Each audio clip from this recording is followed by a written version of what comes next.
Hoy es un día de esos que te sientes especial y agradecido por tener un invitado top, de esas personas de las que siempre aprendes. Un técnico excepcional con una habilidad para expresar la técnica brutal. Un apasionado de la automoción y de la revolución tecnológica y eléctrica que estamos viviendo.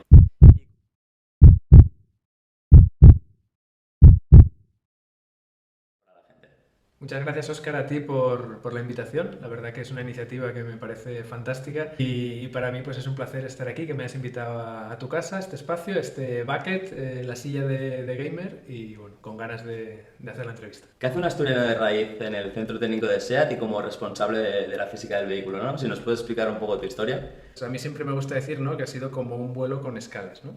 Yo estudié industriales en Asturias, en la Universidad de Oviedo, y las ganas de volar en 2004 pues me llevaron a Hamburgo a hacer el proyecto fin de carrera. Y esa experiencia fue la que me dio la posibilidad de tener la puerta de entrada en SEAT a finales de 2007 en el marco del programa Trainee. ¿Qué destacarías como responsabilidades más importantes de la física del vehículo? Bueno, física del vehículo, ¿qué representa dentro del centro técnico, ¿no? Somos 25 personas y tenemos tres funciones principales, ¿no? Por una parte está el grupo, el equipo de Energy Management, de prestaciones, CO2 y aerodinámica. En este sentido, pues definimos cómo queremos que sea el comportamiento prestacional del vehículo, ¿no? Hablamos de la aceleración, de 0-100, los eléctricos también del 0-50, ¿no?, por esas emociones instantáneas que te da el vehículo eléctrico. Hablamos de recuperaciones, hablamos de la velocidad máxima y hablamos de consumos y emisiones de CO2 en el caso de los motores de combustión o ese consumo eléctrico y los valores de autonomía en el coche eléctrico. En cuanto a la aerodinámica, pues también tenemos un poco el lead, el liderazgo en cuanto al desarrollo para obtener que el vehículo tenga la forma más eficiente y que nos ayude pues a cumplir con los objetivos tanto de consumo, de autonomía, como te mencionaba, como ayudar al comportamiento dinámico del coche en cuanto a lo que es la sustentación, ¿no?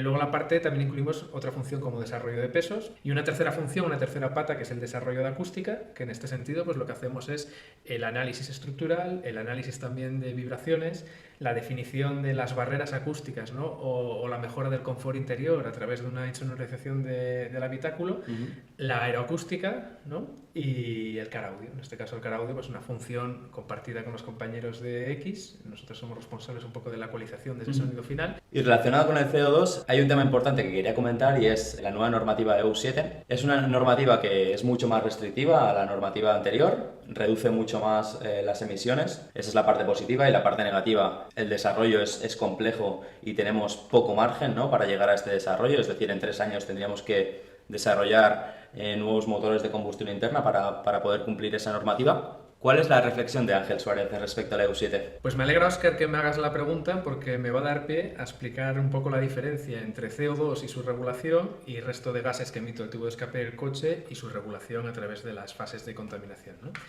En primer lugar, el CO2 es un gas incoloro. La función del CO2 es que ayuda a atrapar el calor del Sol dentro de la atmósfera. Si no fuese por el CO2, pues nuestro planeta sería inhóspitamente frío, ¿no? No podríamos vivir en él.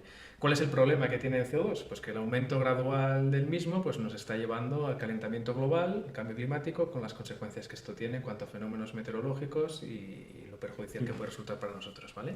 Y en este sentido, según datos de la Agencia Europea del Medio Ambiente, los coches son responsables del 12% de las emisiones globales de CO2 en Europa, ¿vale? No existe una regulación al CO2 individual que emite el vehículo, pero sí existe una regulación que te marca unos objetivos de que la media de emisiones de la flota que tú vendes al final del año no puede exceder de un límite que era 130 gramos en el año 2012, que se endureció a 95 gramos en 2020 y que de cara a 2035 se establecerá en 0 gramos kilómetro. Esto no significa que exista una prohibición al vehículo de combustión en Europa. En la práctica sí, porque un León 1.5 pues pagaría una multa, claro, o generaría una multa de 15.000 euros, ¿no?, que no es asumible. Exacto. Un híbrido enchufable de segunda generación, por decirlo de alguna manera, la multa sería 1.300, 1.400 euros, que sí podría ser manejable, aunque nosotros como empresa tenemos nuestra visión de ser una marca 100% eléctrica a partir de 2030, ¿no? Por una parte está el CO2, cambio climático, pero por el tubo de escape salen otros gases, ¿no? Las fases de contaminación regulan estos gases. Hablamos principalmente de óxidos de nitrógeno, de monóxido de carbono y de partículas, y lo que es importante es que los vehículos que no cumplen con los límites establecidos en esa fase de contaminación tienen prohibida su venta en la Unión Europea. Creo que fue en el año 92 o 93 cuando empezó con la fase EU1, actualmente está en vigor la fase EU6 desde 2014, y estos coches EU6 lo que han permitido es reducir un 25% estas emisiones de NOx y partículas comparado con vehículos de fase anterior que era EU5, ¿vale? Este es el punto de partida. Entonces, ¿qué significa EU7? EU7 significa una pequeña mejora, ¿no? Nos mejorará un 5% las emisiones respecto a EU6, pero mucho trabajo de desarrollo para adaptarnos o para conseguir este objetivo y las nuevas condiciones de contorno que aplican. Entonces, ¿cuál es la opinión de Ángel Suárez respecto a EU7? Pues cualquier medida que implique una mejora de la calidad del aire que respiramos es bienvenida, pero también poniendo en contexto cuál es la situación actual del parque automovilístico en Europa y ver que hay otras vías para sustituir o retirar de la circulación esos vehículos más contaminantes por vehículos de última generación que ya aportan una mejora sustancial en cuanto a la calidad del aire. Creo haber leído que aumentaban el precio del automóvil entre 100 y 500 euros, ¿no? Bueno, hay estimaciones que hablan de incluso hasta 2.000 euros, ¿no? Dependerá de la motorización, dependerá de la evolución del mercado, de la oferta. Ahora quiero preguntarte por la segunda pata que tenéis en física del vehículo y es la aerodinámica y el peso. Me voy a centrar en la parte de vehículos eléctricos, que también un poco es la idea de este canal, ¿no? Explicar toda la revolución y transición hacia el vehículo eléctrico. Entonces, entiendo que tenéis un papel fundamental en las autonomías, ¿no? ¿Cómo conseguís la mayor eficiencia en relación a la autonomía, el peso y la aerodinámica del vehículo, ¿no? Pues como mencionas, Óscar, son dos palancas fundamentales, ¿no? Cuando circulamos a baja velocidad, el peso y la resistencia a la rodadura del neumático tienen un papel prácticamente predominante. Sin embargo, conforme vamos aumentando esa velocidad media, a partir de los 80 100 km por hora, que es la velocidad que circulamos por autovía o por autopista, hasta los 120, en la aerodinámica empieza a ganar mucho más peso, ¿no? Un vehículo que circula a velocidad constante de 130 km por hora, ese consumo eléctrico le viene marcado en un 65% por la aerodinámica y el peso ahí ya juega simplemente un 15%, ¿no? Y luego al final el coche lo podrías hacer todo lo aerodinámico que quieras, ¿no? Pero claro, te arriesgas a que al cliente no le guste, ¿no? Aquí entra en juego y a diseño que tienen esa varita mágica, ¿no? Para hacer bonito el input técnico que le pasamos nosotros como desarrolladores. Bueno, Ángel, y ahora nos vamos a la tercera pata, que es la acústica. A los amantes de los coches nos gusta mucho el rugido del motor de combustión y esa parte en el vehículo eléctrico no lo tenemos.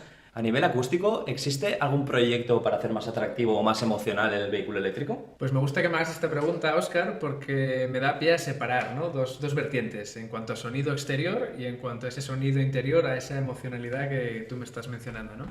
En cuanto a sonido exterior, pues el vehículo eléctrico no tiene esa fuente del motor de combustión y eso lo que hace es que la fuente predominante pasa a ser el ruido de rodadura, ¿no? Provocado por el contacto de la goma del neumático con el asfalto. Y una de las características de ese ruido de rodadura es que es difícilmente perceptible por el oído humano a baja velocidad. Y esa es la razón por la que los vehículos eléctricos desde el verano de 2020 están obligados a emitir un sonido con unas determinadas características cuando circulan a velocidades por debajo de los 20 km por hora.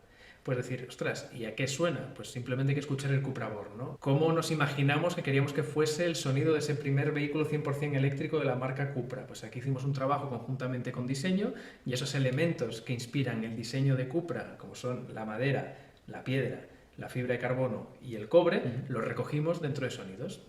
Grabación de instrumentos hechos con estos materiales y luego otros sonidos sintéticos generados de forma artificial, por decirlo de alguna manera, y en conjunto pues le ha dado la voz a ese Cupra Born, que tiene un sonido pues muy característico, muy emocional. Si tienes ocasión de escucharlo, pues sobre todo pues en un garaje de un centro comercial, en una zona donde no se quede también camuflado, ¿no? Por el resto del tráfico rodado, verás que te añade esa emoción similar a ese rugido que me estás mencionando del motor de combustión. Y luego está la respuesta que te da el coche, ¿no? Cuando tú pisas el gas y quieres oír ese rugido. Y en este sentido, pues como diría Aznar, ¿no? Estamos trabajando en ello.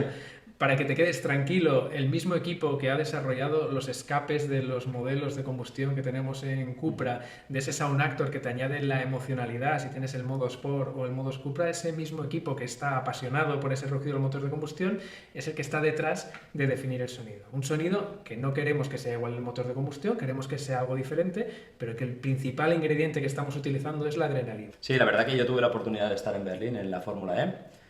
En el evento del Cupra Tavascan y la verdad que el sonido que emite el Fórmula E, el coche, es espectacular, o sea, es muy diferente al del motor de combustión, pero no le tiene nada que envidiar, ¿no? Al final también tiene un sonido muy característico que creo que puede funcionar muy bien en los vehículos de calle, ¿no? Pues en este sentido es reforzar este mensaje, ¿no? Es esa modernidad, ese cambio algo diferente, pero la gente que está detrás de la definición del sonido son apasionados de los coches como tú, Óscar, y estoy seguro que darán con la tecla para hacer algo realmente emocionante. Ahora vamos a pasar al siguiente bloque de esta charla, Ángel.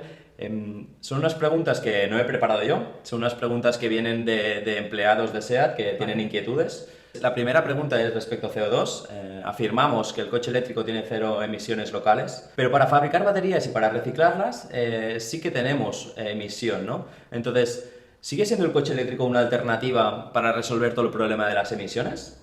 Sí. O sea, la respuesta rotunda sería sí. Ahora te entro en detalle un poco de explicarte el por qué. Lo primero lo has mencionado muy bien. El coche eléctrico tiene 0 emisiones locales. Es decir, nosotros como fabricantes tenemos la obligación moral de descarbonizar este transporte y de mejorar la calidad del aire de las ciudades donde vive la mayor parte de la población mundial, ¿vale?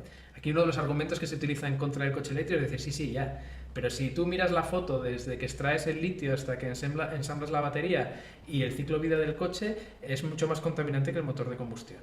Sí y no. Eso es como cortar una pista del audio y quedarte con la parte que te interesa. Es verdad que en esa parte del supply chain, desde que extraes el litio hasta que construyes el coche, las emisiones del vehículo eléctrico o la huella de carbono de ese vehículo eléctrico es el doble prácticamente que el vehículo de combustión. Pero también es cierto que ese apartado, dentro de lo que es el ciclo vida del vehículo, considerando 200.000 kilómetros de uso, representa apenas un 10-15% del global de emisiones. ¿Esto qué significa? Que a los 30-40.000 kilómetros que tú has rodado con tu vehículo eléctrico con 0 emisiones locales, ya has compensado ese excedente de la huella de carbono de la parte de la fabricación, por decirlo de alguna manera. Y al final de ese ciclo vida del vehículo, pues estamos hablando, en función de qué estudio utilices como referencia, que el vehículo eléctrico, sus emisiones globales son entre un 40 y un 60% menores que el motor de combustión. Esa ventaja, además, se va a ir acrecentando, se va a ir agrandando conforme aumente el mix de energías renovables, ¿no? Entonces, en respuesta a tu pregunta, sí, el coche eléctrico es la solución, no solo por esas emisiones locales, que son 0, que mejora la calidad del aire en nuestras ciudades, que contribuye a descarbonizar el transporte, sino que teniendo en cuenta ese ciclo vida, también tenemos una ventaja considerable, entre un 40 y 60% respecto al vehículo de combustión. Ahora vamos a otra pregunta que también es muy interesante, que me ha hecho otro empleado de nuestra compañía, y es, ¿qué opinas sobre los combustibles sintéticos? ¿Podría ser una alternativa también al coche eléctrico? Combustibles sintéticos están muy de moda las últimas semanas, no el último mes, por la paralización o el retraso en la aprobación del reglamento de emisiones medias de CO2 de flota que te mencionaba antes. En respuesta a tu pregunta es no. Yo no lo veo como una alternativa, pero sí es un complemento. ¿Y por qué es un complemento? Lo primero que hay que explicar qué es un combustible sintético, ¿no? A día de hoy, técnicamente somos capaces de absorber o de aspirar CO2 de la atmósfera y combinarlo con hidrógeno, pues para fabricar una gasolina azul, ¿no? Un combustible sintético. El combustible sintético dentro del motor de combustión del vehículo funciona exactamente igual que hoy y por el tubo de escape sigo teniendo las mismas emisiones, tanto de CO2 como de NOx como de partículas que tengo a día de hoy. La diferencia es que ese CO2 que estoy emitiendo previamente ha sido capturado en la atmósfera, con lo cual el balance en este sentido sería neutral. Tampoco es realista pensar que vamos a retirar millones de vehículos de combustión de la circulación y sustituirlos por vehículos eléctricos. Y ahí es donde juega ese papel de complemento del combustible sintético que te mencionaba, o de parche. Es decir, para esa parte del parque automovilístico de combustión, si utilizo un combustible sintético, estoy reduciendo esa huella de carbono por ese balance neutral de que he capturado previamente el CO2 de la atmósfera, ¿no? Pero en este caso, ya te digo, no es una alternativa al vehículo eléctrico, por lo que te he tratado de explicar, espero que se entienda, pero sí un complemento, ¿no? Para esa fase de transición en la sustitución progresiva del parque. Aparte, bueno, el combustible sintético a día de hoy, pues bueno, hay proyectos piloto, el coste pues de momento es también bastante elevado, ¿no? Debería haber una evolución técnica también que te permita tener este combustible sintético al precio que tienes hoy de un combustible tradicional, porque si no el cliente no va a pagar el doble por un combustible en el nombre del medio ambiente. Exacto. Algunos sí, pero no la mayoría de la población. ¿Pero ya hay algún proyecto real o esto es...? Sí, creo que Porsche en Chile tiene una planta con la que van experimentando y otros fabricantes que también están investigando en este campo, ¿no? Y ya como última pregunta, me da la sensación que en mi entorno muchas personas acuden a la tecnología HEV en estos momentos de transición hacia el vehículo eléctrico, ¿no? ¿Crees que es una tecnología interesante? ¿Deberíamos apostar como marca por esta tecnología? A ver, Óscar, la tecnología HEV yo creo que hay un poco también de publicidad engañosa, ¿no? En algunos fabricantes. Pues se presenta muchas veces como un híbrido que se recarga solo, que no es necesidad de enchufar. Bueno, sí es cierto, pero la autonomía eléctrica que te permite un GEF está limitada a 1 o 2 kilómetros, es decir, a aparcar y salir del garaje y poco más. En el resto, pues es como una super recuperación, ¿no? O un apoyo que te ayuda a reducir tu consumo. Estamos hablando de un 20-25% de ahorro de combustible respecto a un motor de gasolina equivalente. Por decirlo de alguna manera, sería como el diésel moderno, ¿no? En cuanto al beneficio que tienes. Pero no es comparable en ningún momento, ya no contra un vehículo eléctrico con cero emisiones, sino contra un híbrido enchufable, ¿no? Un híbrido enchufable ya tienes una batería donde poder almacenar, donde poder enchufar, almacenar la energía que te permite recorrer 50, 60 kilómetros en modo 100% eléctrico. De forma, si tú tienes la posibilidad de recargar en tu casa o en tu puesto de trabajo, pues antes te hablaba de esos 90 kilómetros que recorre el 95% de los europeos al día, ¿no? Pues estarías cubriendo el 60% de tu necesidad diaria con esa energía limpia o con esa energía eléctrica, y tienes esa seguridad para viajes largos de apoyarte en el motor de combustión, ¿no? El GEF no te permite esas autonomías. El GEF es un soporte que tienes para mejorar un 20% la eficiencia, pero yo no lo veo una alternativa comparable al vehículo eléctrico, que es la apuesta que tenemos como marca, como grupo 100% al eléctrico, con lo cual yo creo que es la decisión acertada de que no estemos ofreciendo esa tecnología GEF a día de hoy. Bueno, hasta aquí esta entrevista contigo, Ángel. La verdad que incluso para mí también creo que ha sido una entrevista súper provechosa. Hemos hablado de temas súper interesantes y nada, ha sido un auténtico placer tenerte aquí y espero que, bueno, cualquier tipo de duda que pueda tener algún empleado ya te la iré trasladando para que las podamos ir contestando. Ha sido un placer, un rato muy agradable, me he sentido como un youtuber en la silla gamer, así que muchas gracias por la invitación, enhorabuena por la iniciativa, ¿no? Es lo que buscamos, ese impulso pues de dar a conocer temáticas relevantes para lo que es el sector o la empresa en este caso, así que yo encantado de colaborar contigo, de apoyarte en este proyecto que está siendo un éxito y que estoy convencido que lo seguirá siendo por las ganas y el empuje que le pones. Gracias, Óscar.